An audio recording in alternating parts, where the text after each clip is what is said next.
Good afternoon, everyone. For the first post-monetary policy press conference of the new fiscal year. Over the past 2 days, the Monetary Policy Committee reviewed evolving global and domestic macroeconomic conditions and decided to hold the policy repo rate at 6% while continuing with the neutral stance of monetary policy. In doing so, the MPC reiterated its commitment to keep inflation at the target of 4% in the medium term and to remain vigilant on how actual inflation unfolds. In other words, we continue to be data dependent. The MPC noted that while global economic activity and trade have gathered momentum and span, financial market volatility and potential trade wars pose a threat to the outlook. Moreover, crude oil prices have become volatile in the recent period. Considerable uncertainty persists about the pace of normalization, although not the direction, of monetary policy by systemic central banks. On the domestic economy, the MPC's assessment was that while GDP growth in 2017-18 of 6.6% was lower than a year ago, which was 7.1%, there were important intra-year turning points. Most notably, investment demand accelerated in the second half of 2017-18, and recent high-frequency indicators point to some further strengthening, with capital goods production registering a 19-month high growth in January of this year. On the supply side, both food grains and horticulture are estimated to have crossed new records. Industrial activity has rebounded and become broad-based, while the services sector has shown resilience and expanded through most of the year. However, with imports outpacing exports, the trade deficit widened in January and February. CPI inflation has eased to 4.4% in February, and excluding the estimated impact of increase or adjustment in the house rent allowances for central government employees under the 7th Central Pay Commission, it is estimated at an even lower 4.1%. However, with household inflation expectations having edged up and manufacturing firms reporting input price pressures and increase in selling prices, the committee focused on risks to the outlook for inflation. International crude oil prices have become volatile, with a distinct hardening bias from the second half of March. Moreover, aggregate demand is expected to strengthen during the course of 2018-19.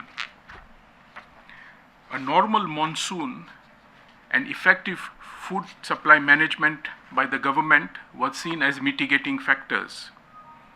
Overall, the MPC assessed the risks to inflation as tilted to the upside. On the growth outlook, the MPC was of the view that the pace of economic activity could accelerate in 2018-19 on clearer signs of revival in investment activity and sustained improvement in global demand.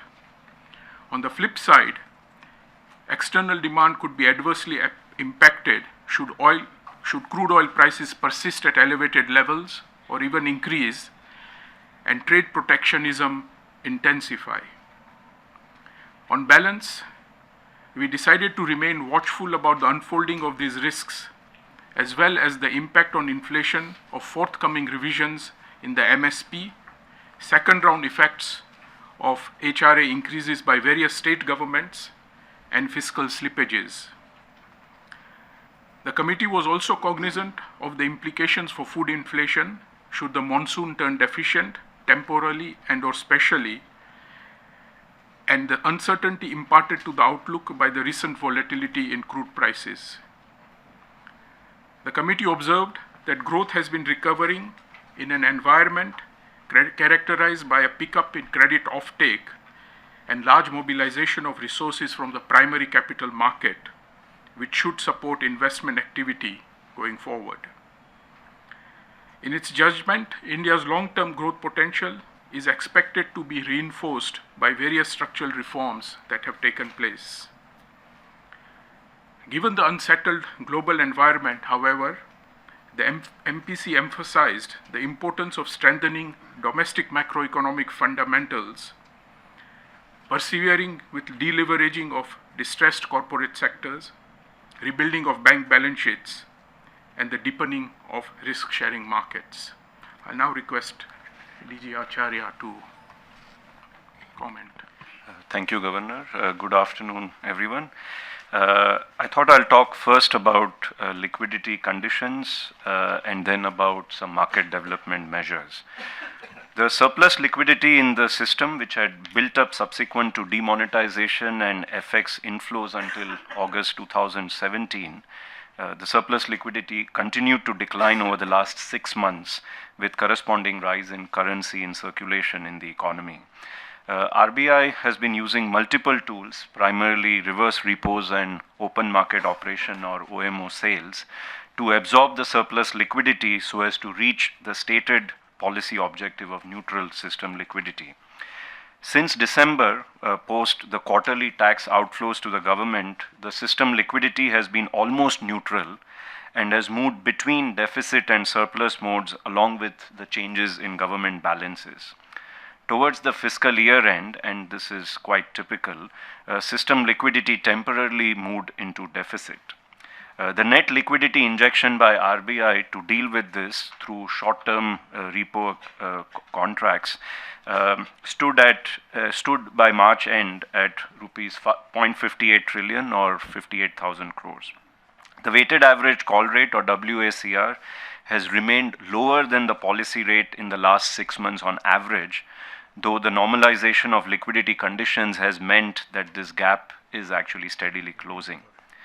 Overall, the system liquidity is expected to be in a moderate surplus mode in the first half of fiscal year 2018, and the evolving liquidity conditions will determine our choice of instruments for transient and durable liquidity management. Let me turn quickly to a few market development measures that have been announced in Part B of today's resolution. I'll only talk about 3 of them. First, extending access to rupee interest rate swap market for non-residents with the intention of enabling better risk management by entities, particularly our banks. This proposal aims to tap into the active offshore rupee interest rate swap market to add depth and liquidity to the domestic interest rate swap market. This access will be subject to macroprudential risk limits. Second, introducing swaptions in order to allow better timing of interest rate management using interest rate swaps for banks and corporates, among other entities. This should help kickstart activity in interest rate options, which were introduced in December 2016. And third, reviewing and adopting of measures to breathe new life into strips, which were introduced in GSEC markets in 2006. This is in order to exploit the full potential that strips can provide in terms of targeted investments at specific durations, especially for long-term investors and financial institutions. Thank you. Request DG Vishwanathan. Thank you, Governor. I just want to highlight 2 important announcements that we're making on the bank regulation front. On the mandatory loan component in working capital facilities, the working capital requirements of borrowing entities are met by banks through a cash credit limit, which is a revolving facility. The cash credit facility places undue burden on the banks in managing their liquidity requirements with corresponding repercussions for RBI's liquidity operations. Currently, banks do not charge any commitment fee and do not maintain any capital on the undrawn portion of the cash credit because it is classified as an unconditionally cancelable facility which does not have any risk weight under the Basel rules. So all these actually attenuate the problem. We therefore want to control the possible volatility in the utilization of cash credit limits by making it mandated to have a working capital demand loan portion in the working capital facility. So we'll come out with a draft circular covering all these aspects for comments, and then we'll go forward on this.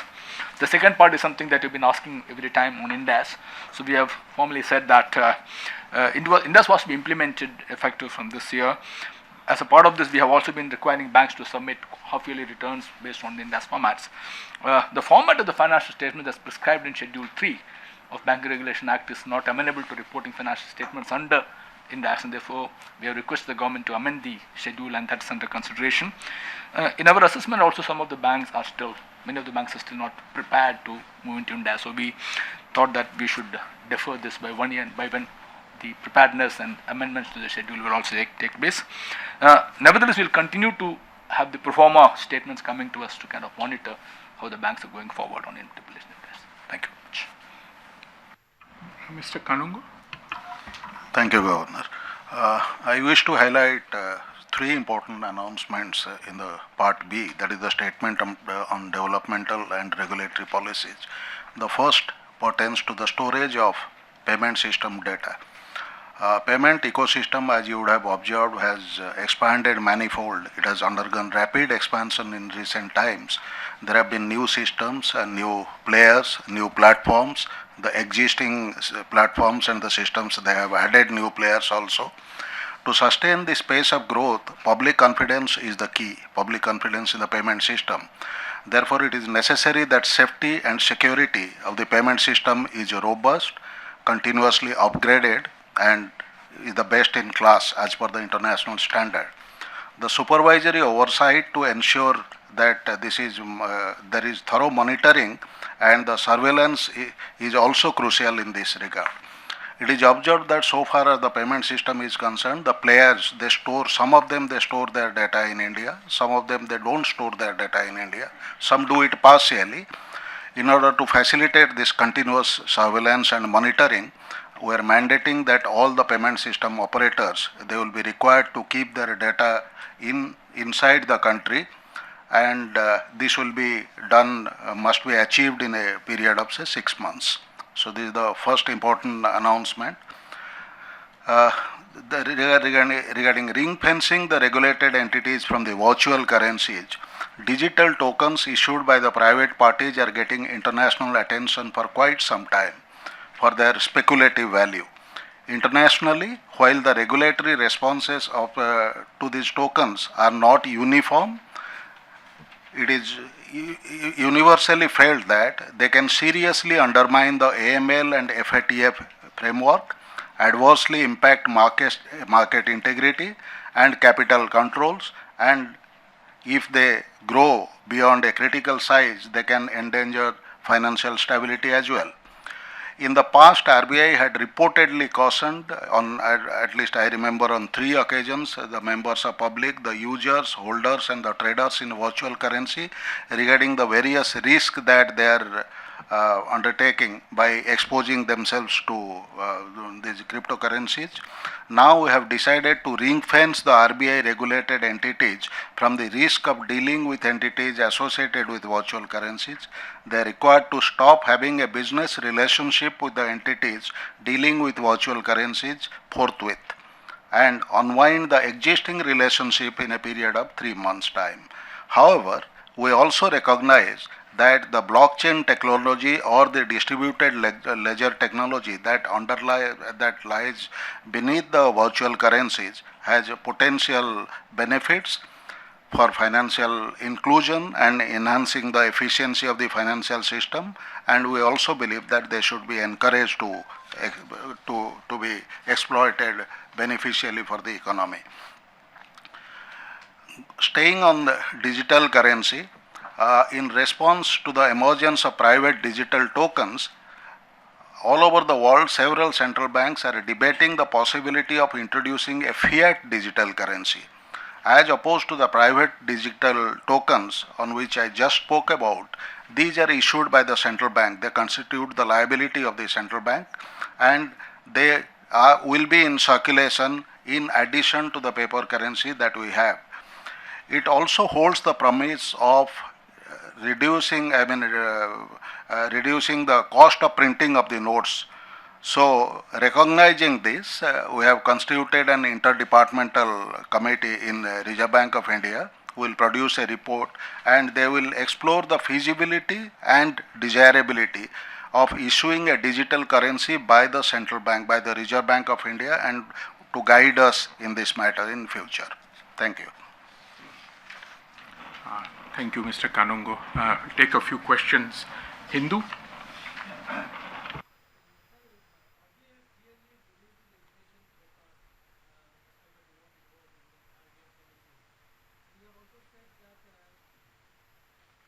Yeah, and you have also said that the HRA impact will be there till mid 2018. However, at the same time, you are excluding. You have also given an estimate excluding the HRA impact, which has also been highlighted. Can you throw some light on the issue? Dr. Patra? If you recall, in the Monetary Policy Report of April 2016, we did a detailed analysis of the 7th Pay Commission and its recommendations. These recommendations are salaries, allowances, and all that. So, of this, the house rent allowance has a bearing on inflation. Remember that housing has a weight of about 9.5% in the CPI. So that what happens is housing matters to the path of inflation. Now, what the CSO does when it measures housing is that while it collects rentals from all over the country, for the government housing, it imputes a house rent, which is the house rent allowance. Now, when we came with the 7th Pay Commission's recommendation, the house rent allowance was increased by 105.6%. So that is what it would impute, but that is not real inflation. It is just a statistical effect which is boosting up CPI. So what we are doing is just to focus on the real underlying inflation pressures, we exclude house rent allowance from the CPI. So you can see that we have presented those projections and we have underlined them to bring your attention to the fact that when you assess inflation, please exclude the house rent allowance effect because it's purely statistical. So you can see that for the first half, if you exclude housing, the projection comes down by as much as 35 basis points, which is the full measure of the impact of HRA, which started in July and peaked in December and will wane during 2018. That's why the underlining. Thank you. Because the impact of the HRA on account of the central government wanes, the impact on inflation ex HRA in the second half is not there. So it's because of that in the first half it makes a difference, in the second half it doesn't make a difference. Going forward, as state governments roll out their HRA revisions, we would have to be cognizant that we need to exclude that from the CPI index to gauge the exact amount of inflation. And that first round statistical effect of the HRA revisions from the state governments would also have to be excluded. However, if there are second round effects on account of expectations and aggregate demand, those we will take into account. But the pure statistical effect of HRA revisions have to be excluded from the CPI, and we had telegraphed this in April 2016, so it is just to emphasize that fact. We'll take Wall Street Journal. Thank you, sir. Sir, I would like to know why have you switched to GDP from GVA, and do you see the economic recovery is strong enough to keep up the momentum if RBI has to raise the rates later? Request Dr. Acharya to. Yeah, let me take the question on the switch from GVA to GDP as the headline measure of economic activity. So I think it is mainly to conform to international standards. Globally, the performance of most economies is gauged in terms of gross domestic product or the GDP. This is also the approach followed by multilateral institutions, international analysts and investors. And primarily, they all stick to this norm because it facilitates easy cross-country comparisons.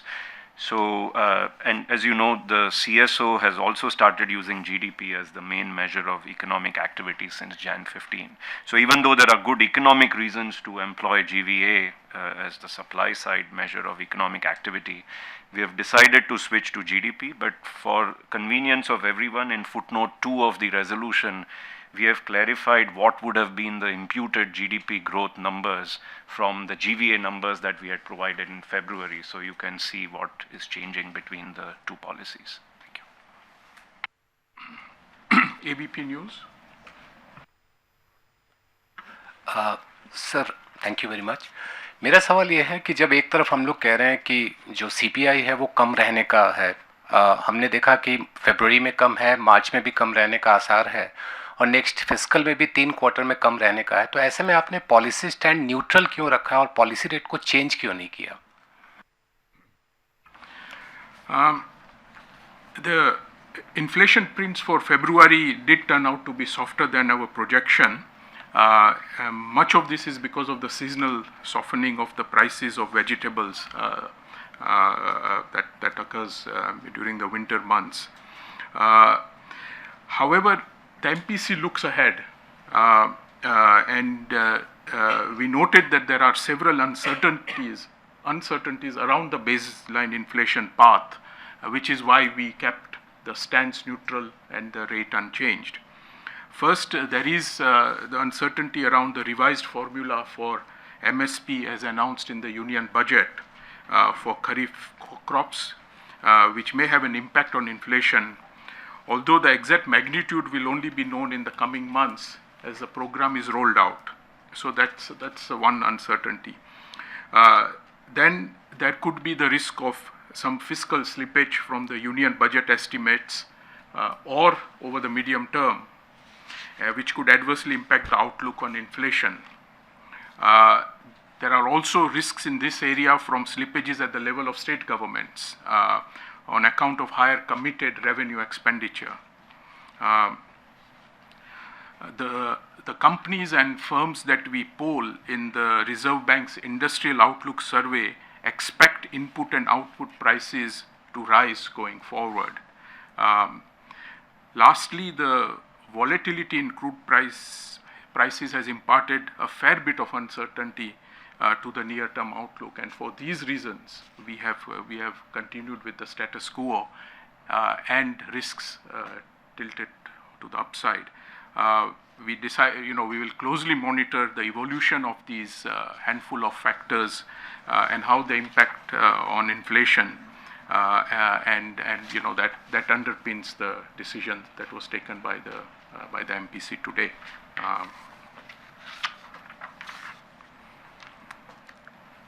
Business standard. Thank you, Governor. Sir, now that you have come up with a firm deadline that after March 1, if an account is NPA, 180 days of resolution, etc. Now banks are saying that it will lead to 600, 700, 900 accounts clubbing into NPA or resolution needed for that. So are you concerned that it will lead to risk aversion of banks to lend, and also the investment pattern of companies will be disrupted? Thank you. Mr. Vishwanathan. See, one is the reasons why we have introduced this revised guidelines is basically because we believe that the IBC has given a framework for resolution of stressed assets, and the development that are happening is giving us comfort that will kind of go in the right direction. The second part is that the default definition is 1 day, but NPA definition remains 90 days. So we do not see why this circular by itself should result in more NPAs coming, number one. What we have of course done is that we have withdrawn those schemes which resulted in banks postponing the recognition, and therefore I don't think we must see it in the light that you are saying. Thank you. Economic Times. So good afternoon, Governor. So recently, in one of the public fora, you spoke about the absence of regulatory powers on the PSU banks, in how to control them and how to bring order there. So of it, there have been some instances of reports about some lapses in private sector banks as well. So I'd like to know whether there has been any development from the regulator's point of view on these institutions. Thank you. Those are two different issues, and they are not related. What was said in the speech and the debate around it relates to the legal powers that the RBI has, which seem to be asymmetric between public sector banks and private sector banks, and therefore that has got nothing to do with our supervisory and regulatory action on any bank concerned. So that's the time to. You want to take one more question, sir?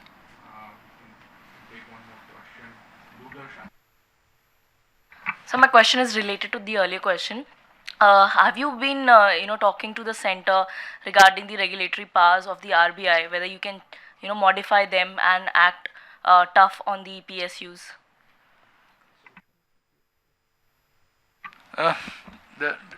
This requires amendment to the Banking Regulation Act. As the Governor has said, the non-neutrality of RBI's powers comes from the provisions of the BR Act, and that needs to be changed. So the Governor has made the bank's position on this very clear. So there will be discussions on this. Thank you.